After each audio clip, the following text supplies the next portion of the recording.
Bonjour à tous et bienvenue à l'Institut des Libertés pour ce nouveau délit d'opinion. Alors cette fois-ci j'ai un invité exceptionnel, c'est Charles Gaff.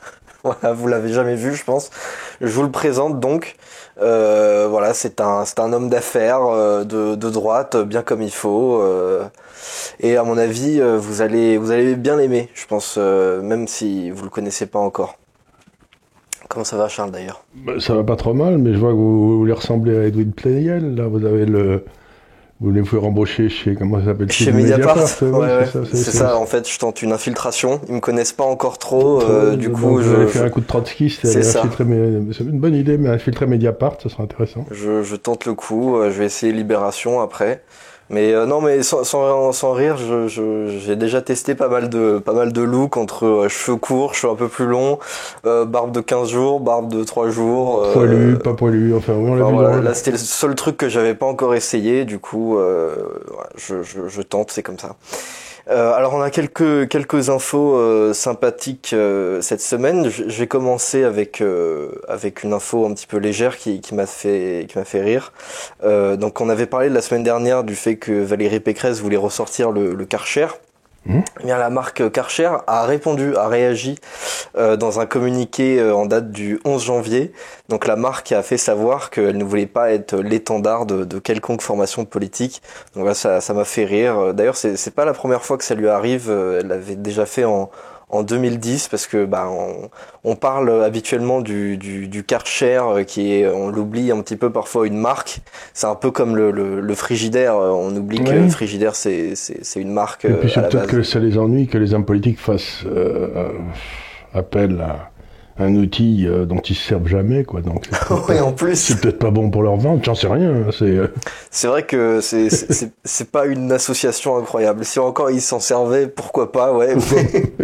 Mais dire tout le temps, ouais, je vais ressortir le Karcher et puis au final on sait pas où il est. C'est pas oublié, c'est peut-être que le Karcher marche pas après tout, hein. C'est peut-être pas la faute des hommes politiques. Ouais, peut-être. C'est peut-être la faute de cette saloperie de Karcher, hein. Ah oui, c'est peut-être ça le problème. Fallait changer de marque. Il fallait changer de marque, voilà. D'accord. Donc voilà, ça m'a fait rire que Valérie Pécresse se prenne un petit bâche. J'avais pas vu venir. Je pensais pas que Karcher allait réagir.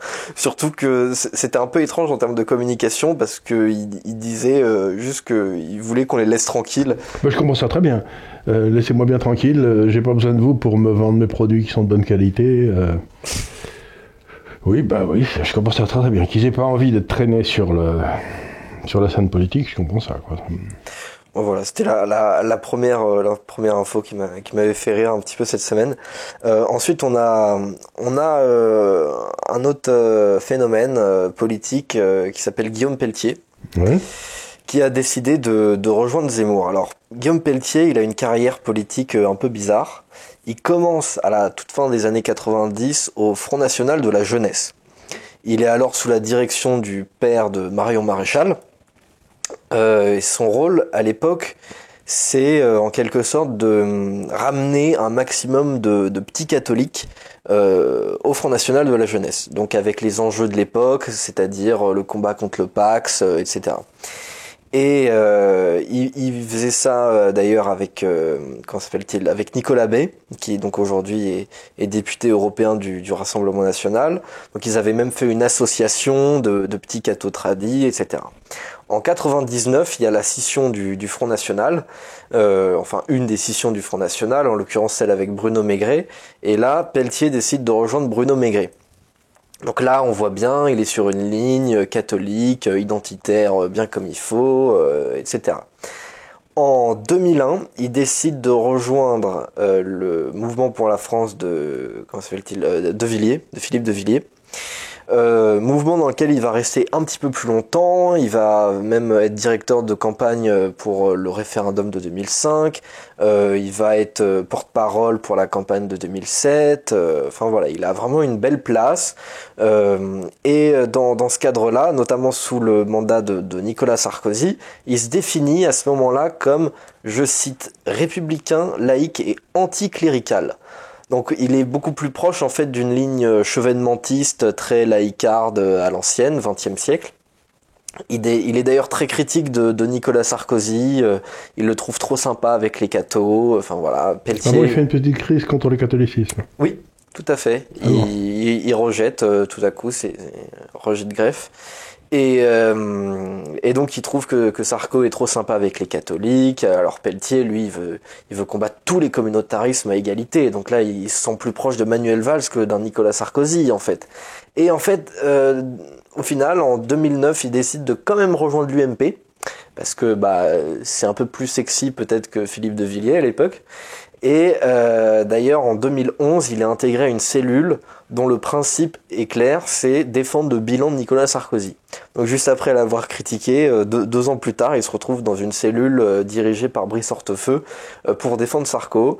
Il va d'ailleurs être dans une belle place pour la campagne de 2012, et derrière, il aura toujours un beau poste dans le parti jusqu'à dernièrement. Il soutient Sarkozy à la primaire de 2016, après il soutient Fillon pour le second tour, donc on voit qu'il incarne quand même malgré tout l'aile droite des Républicains. D'ailleurs c'est de là qu'il vient, puisque Front National, De Villiers, etc.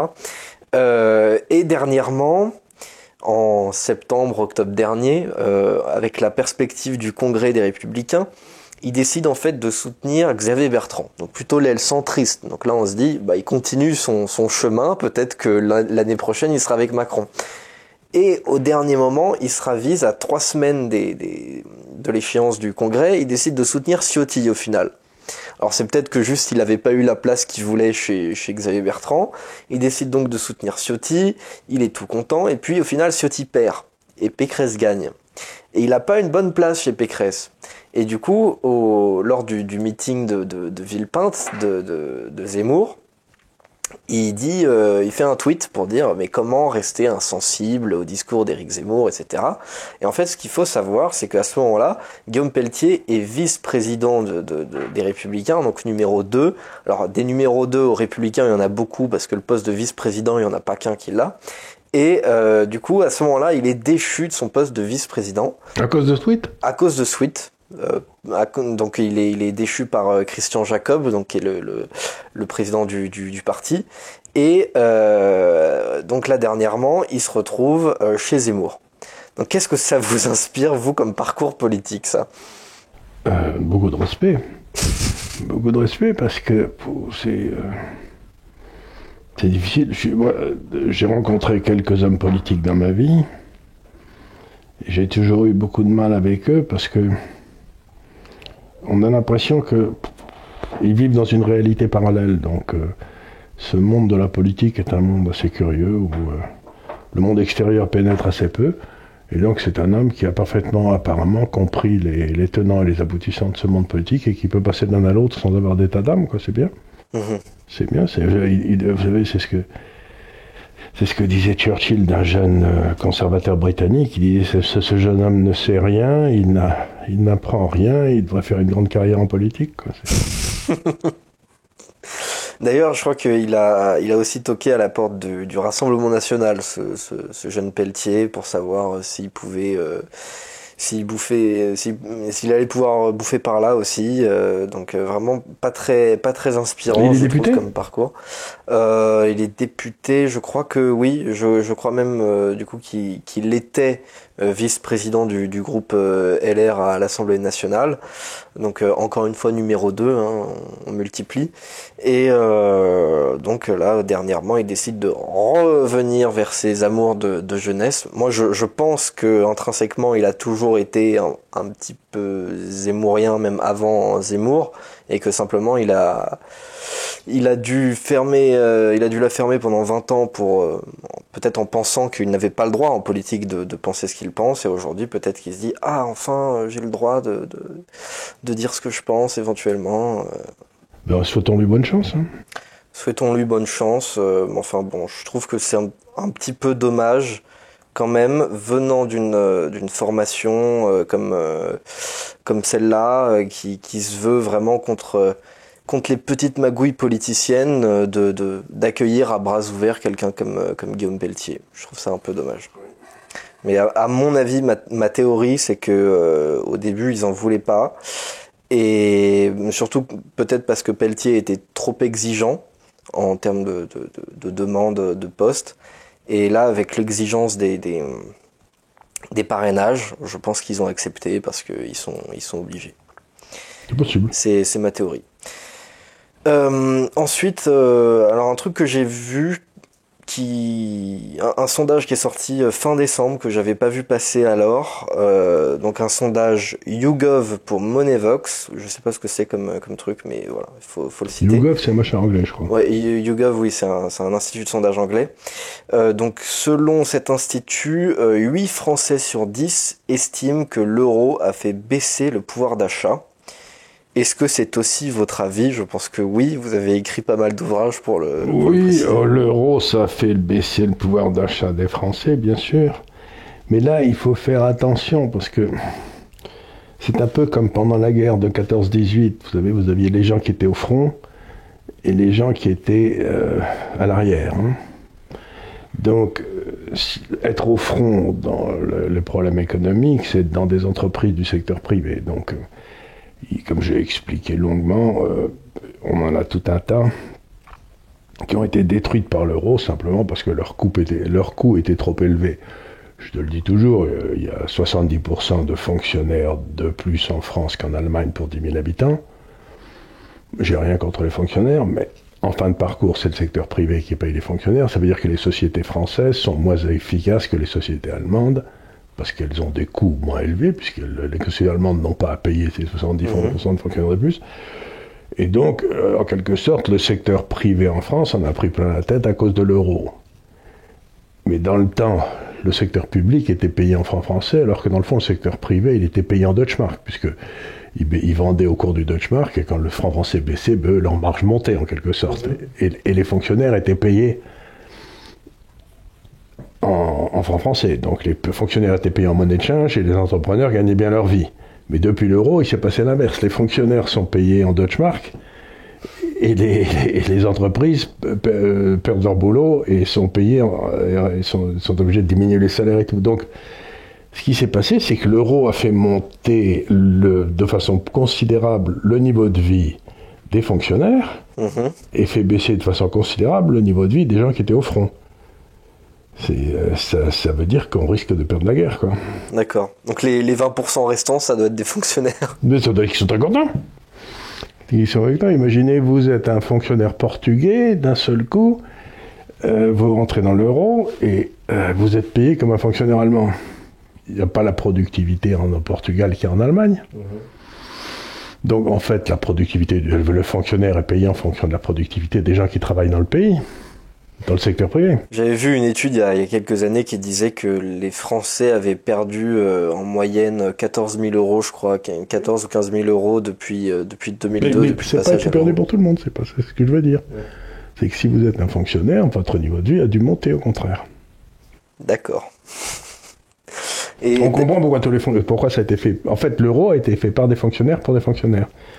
Les gars qui ont créé l'euro, c'était Trichet, fonctionnaire, Delors, fonctionnaire. Il n'y en a pas un qui n'était pas fonctionnaire. Donc ils ont créé une monnaie qui leur faisait du bien à eux.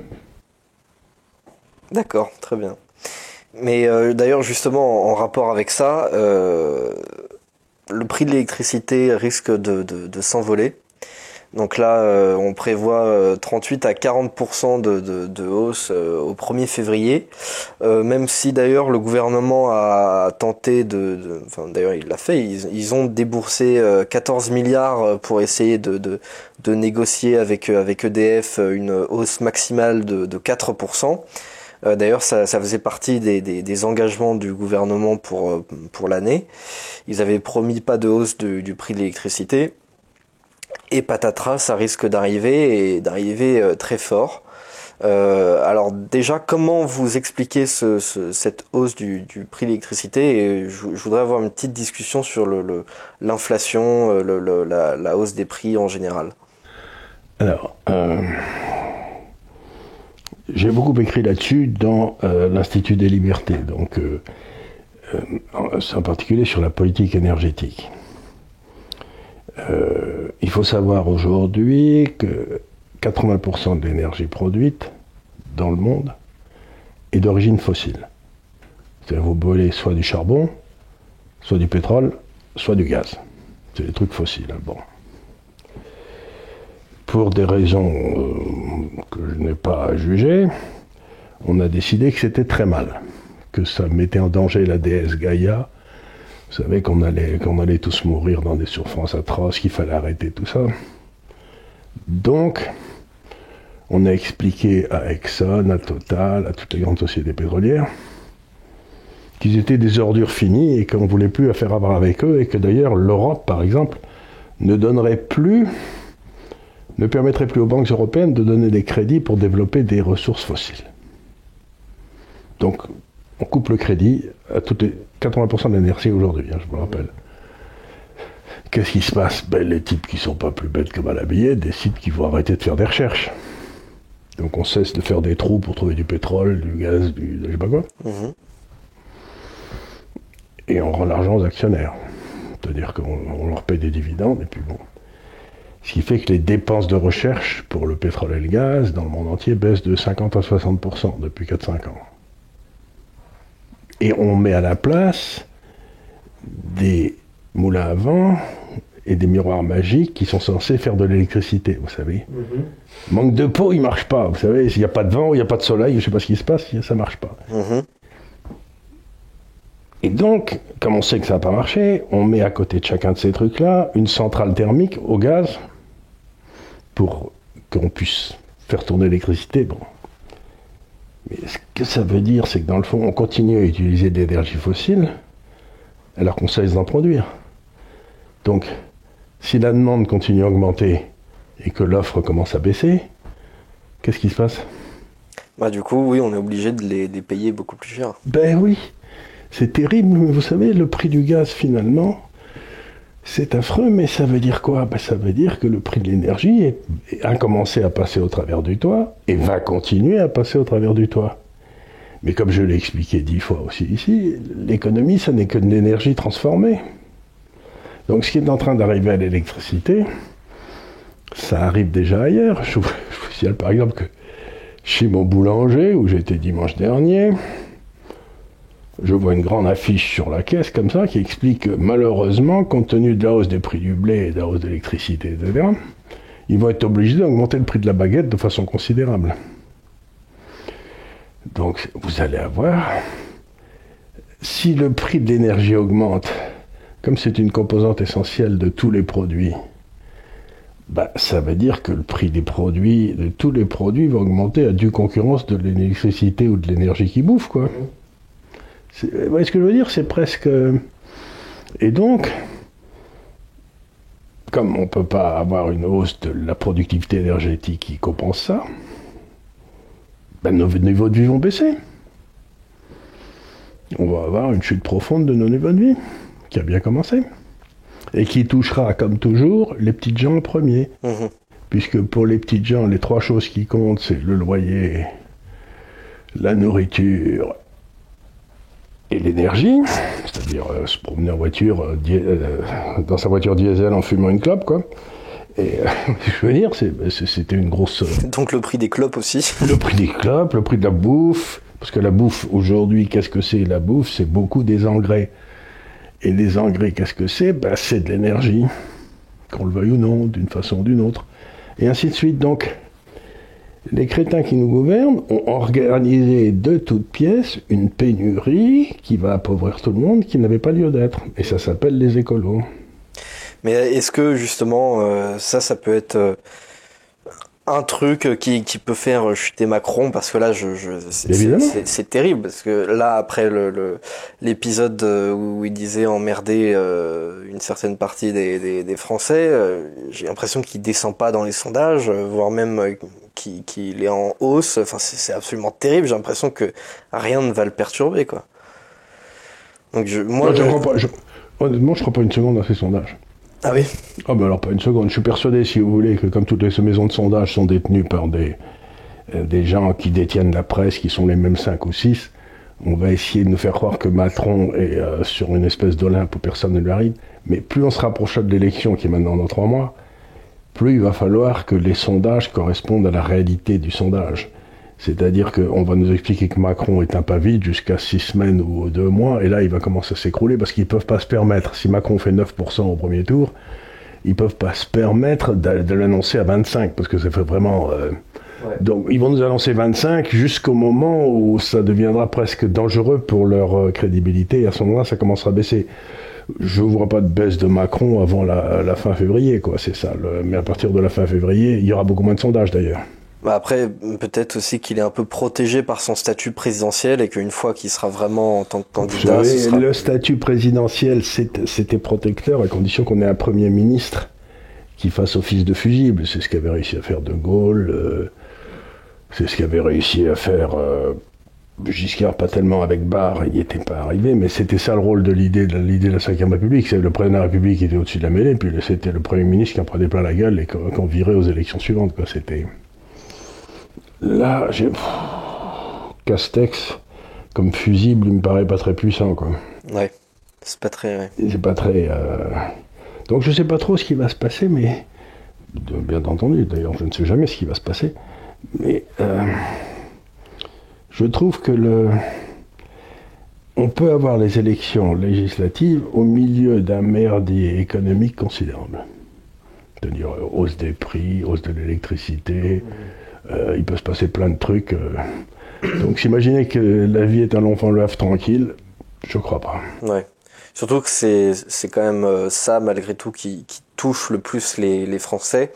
Ils sont concernés par certaines choses qui dépassent l'ordre du purement matériel. Mais quand leur matériel se pète vraiment à la gueule, je comprends qu'ils soient fâchés. Or, vous savez, quand on fait des calculs sur le revenu disponible des gens, il faut toujours enlever les dépenses obligatoires. C'est-à-dire, il y a toute une série de choses qu'ils doivent payer. Et qu'est-ce qu'il leur reste une fois qu'ils ont payé tout ce qu'ils doivent payer? Donc, ils ont payé les impôts locaux, l'éducation de leurs enfants, les abonnements téléphoniques, la taxe TV, enfin tout ça. Donc, vous enlevez tout ça. Et vous vous rendez compte que maintenant, si le prix des dépenses essentielles comme la bouffe, l'énergie et le loyer continuent à augmenter, même de façon très forte comme l'énergie en ce moment, il faut vraiment leur rester plus rien du tout, quoi. Oui, à la fin, il y en a c'est qui ont 200 balles. Quoi. Il leur restera 50 € à la fin du mois une fois qu'ils auront tout payé, quoi. Et encore, s'ils ne sont pas négatifs. Oui, il y en a beaucoup pour qui c'est constamment négatif. Oui, moi, je me souviens, ça paraît idiot, mais quand on était gamin, mon père est officier, on vivait à Amiens après la guerre, là, c'était pas la prospérité, c'est le moins qu'on puisse dire. Et ce qui est marrant, c'est qu'à partir du 20 du mois, on commençait à bouffer du riz et des œufs brouillés, quoi, parce que ça paraît rigolo aujourd'hui, mais d'abord il n'y avait rien à bouffer, puis ensuite c'était hors de prix, quoi. Ouais. Et donc, même dans une famille d'officiers, le 20 du mois, il ne restait pas grand-chose, quoi. Mais je suis sûr qu'aujourd'hui, il y a plein de Français qui sont dans ce cas-là. Ce que disait ma chère épouse, on lui avait posé la question un jour, qu'est-ce que c'est que la vitesse de circulation de la monnaie? Elle avait dit, ouais, je sais ce que c'est, tout le monde surpris. Elle avait dit, c'est pas difficile, du 1er au 20 du mois, ça va à toute allure, et ensuite, ça va tout doucement. C'est pas mal comme réponse. Oui, c'est vrai, quoi. Ouais, mais il y en a beaucoup pour qui le 20 du mois va devenir le 15, voire le 10. Voire le 10, mais alors ça fait des mois très très longs. Hein. Ouais, c'est sûr. Et alors, autre information, j'ai vu que le nombre de clandestins, de migrants clandestins arrivés dans l'Union européenne, ce nombre était en hausse de 57% en 2021, donc par rapport à l'année 2020. Alors je précise quand même parce que je pense il que n'y en avait pas beaucoup à cause du Covid à l'époque. C'est ça, on va me dire il n'y en avait pas beaucoup à cause du Covid en 2020, sauf que ce chiffre de 2021, il est quand même en hausse de 36% par rapport au chiffre de 2019, qui était déjà une année assez riche en immigrés et a fortiori clandestins. Donc qu'est-ce que ça vous inspire comme chiffre? Est-ce que l'Union européenne fait le boulot concernant elle peut pas le faire parce que je crois pas, à ma connaissance, hein, dans les traités européens, il n'y a pas de pouvoir de police européen. C'est que la police est faite à l'intérieur de... C'est un privilège régalien qui reste. Il n'y a pas de police européenne, il n'y a pas de FBI européen, il n'y a pas de police des frontières européenne. C'est chacun des pays qui doit organiser sa frontière au bénéfice de tous les autres. Alors. Il y a Frontex, sauf que c'est un des seuls trucs dans lesquels on met pas assez d'argent. On pense à mettre des millions partout pour les associations LGBT ou qui combattent l'islamophobie. Ça, il n'y a pas de problème. En revanche, Frontex, on s'en fiche, quoi.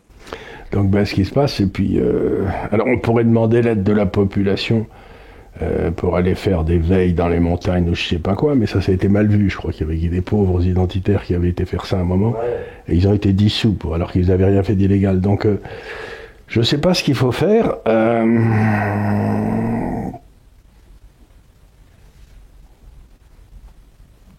Il n'y a pas de solution. Il n'y a pas de solution. Si vous voulez, s'il n'y a pas de volonté d'action, à partir du moment où on a signé les accords de Schengen, etc., ça veut dire par définition qu'on a abandonné nos pouvoirs de contrôle sur les rentrées. Si tous ces gars-là décident de traverser à la nage pour aller du Maroc à l'Espagne et de venir à pied ensuite en France, on ne pourra pas les empêcher. Tiens, il y a le DAF qui gueule. Ouais. Ça doit être Clément qui arrive, je pense. Oui, ça doit être quelqu'un qui arrive. En tout cas, il a l'air très content. Ou alors il l'engueule, je sais pas. Mais je vous demande pardon pour les aboiements du chien, mais... Ouais, on doit peut-être pas trop entendre, je pense, dans les micros. Mais qu'est-ce que je voulais dire? Oui, en plus de ça, il y a plein de règles qui sont pas respectées, notamment tous les bateaux qui viennent de Libye. En fait, normalement, on a une règle, c'est-à-dire que quand un bateau est intercepté, il doit être conduit au port le plus proche. Et très souvent, ces bateaux sont interceptés au large de la Libye, où le port le plus proche, j'ai oublié le nom de la ville, mais c'est un port en Tunisie, à côté. Et au lieu d'être ramenés en Tunisie, ils sont ramenés dans un port juste plus haut, donc à Lampedusa, en fait. En Italie. Donc très souvent, c'est ça qui se passe. Mais normalement, ce qu'on devrait faire, c'est, puisqu'il s'agit d'un délai qui est très connu dans le droit maritime, qui s'appelle la piraterie, puisqu'on est sur des bateaux illégaux qui font rentrer des gens illégaux, ça s'appelle de la piraterie. Ce qu'on fait, si vous voulez, c'est qu'on prend les pirates, on les ramène d'où ils viennent, dans le meilleur des cas, parce qu'autrefois on les pendait haut et court, mais enfin maintenant ça se fait plus. Ça passe un peu moins. Ouais. Ça passe un peu moins, enfin il y a des tas de raisons pour lesquelles on ne peut pas le faire. Donc on le fait plus, on les ramène simplement à Libye et on coule le bateau. C'est ce que faisait la marine britannique, elle coulait toujours le bateau des pirates. Qu'elle ait exécuté les gars. Donc le droit maritime prévoit parfaitement le coup, c'est-à-dire qu'il faut couler le bateau. Ouais.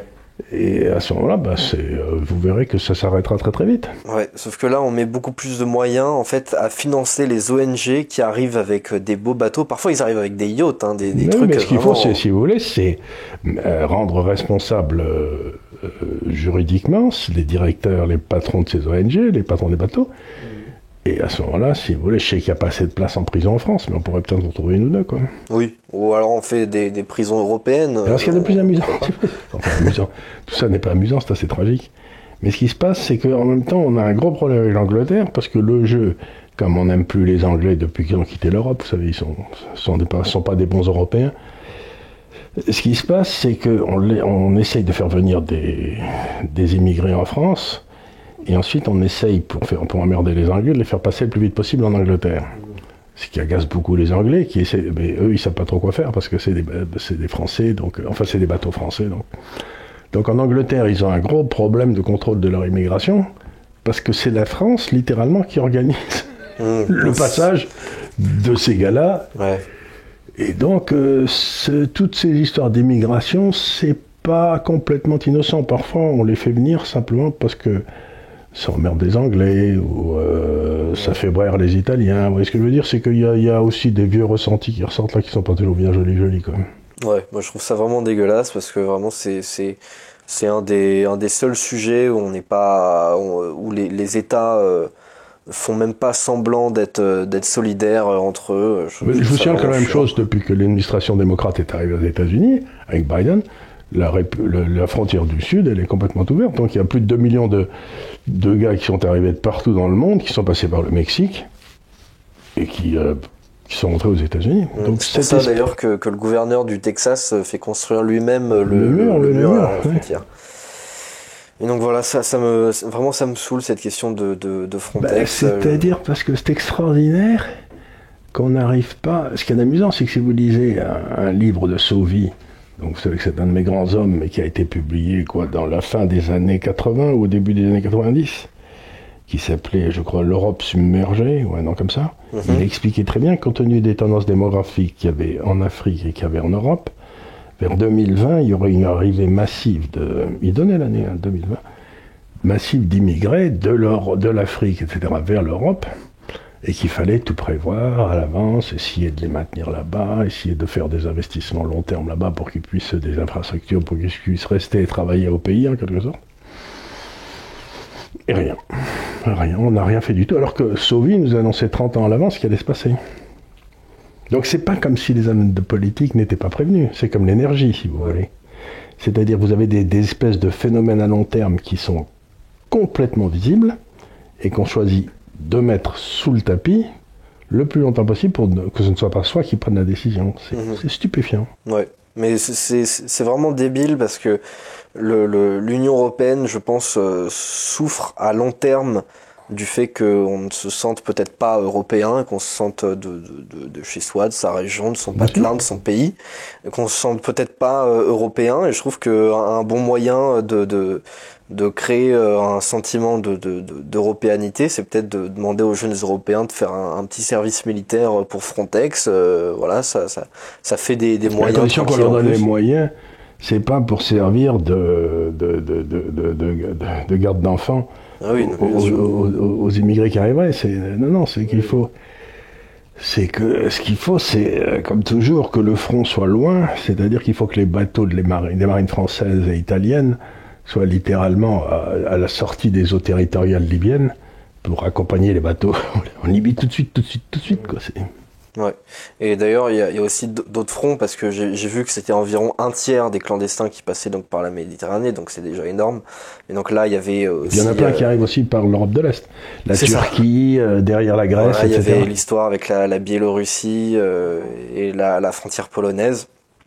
Enfin voilà, il y a pas mal de fronts sur lesquels se battre et il y a des pays qui tout seuls s'en sortent très bien. Et à l'Union européenne, on balance des millions et des milliards un petit peu partout. Y compris à la Turquie, on file 3 ou 4 milliards d'euros à la Turquie pour qu'ils ne nous envoient pas leurs réfugiés. Non, c'est absolument dingue, on balance... C'est pour ça que on a une exigence, on le voit bien là lors des présidentielles, c'est on tient tous les petits comptes d'apothicaire, on a notre petit tableau de financement, alors on sait tout financer au centime près, évidemment à partir d'une semaine d'entrée en exercice tout part à volo et on sait plus dans quoi mettre de l'argent, on dépense on dépense un fric dingue. 53 milliards dans des fraudes sociales. C'est ça. Et on trouve pas 30 sous pour la police, la justice ou l'armée. 50 milliards dans des fraudes sociales. On fait absolument rien pour l'hôpital public en termes de moyens, alors que du jour au lendemain, on décide de dépenser des milliards pour financer des vigiles qui vont scanner votre QR code. On dépense aussi des milliards avec les tests, etc. Enfin, tous les 4 matins, Macron se réveille en se disant « Ah tiens, je vais annuler la dette d'un pays africain. Est-ce que vraiment on peut se le permettre alors qu'on dit toujours qu'on n'a pas d'argent pour faire quoi que ce soit ?» Ça me dépasse.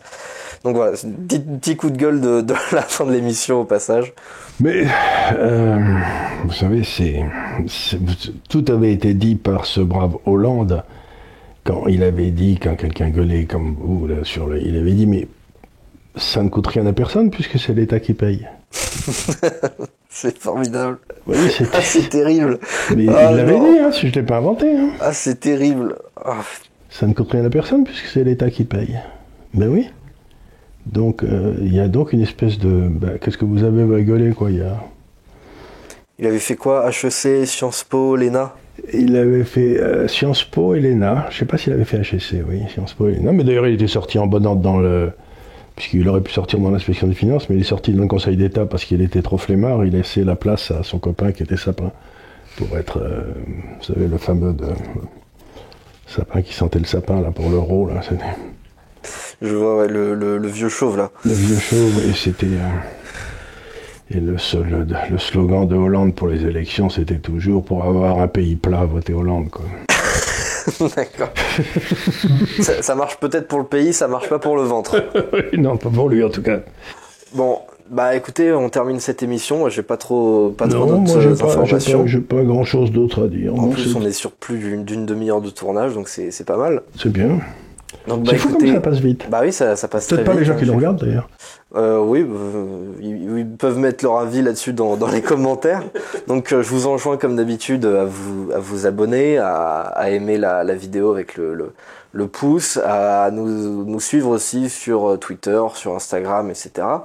Et je vous dis à très bientôt pour de nouvelles aventures avec l'Institut des Libertés. Au revoir. Merci.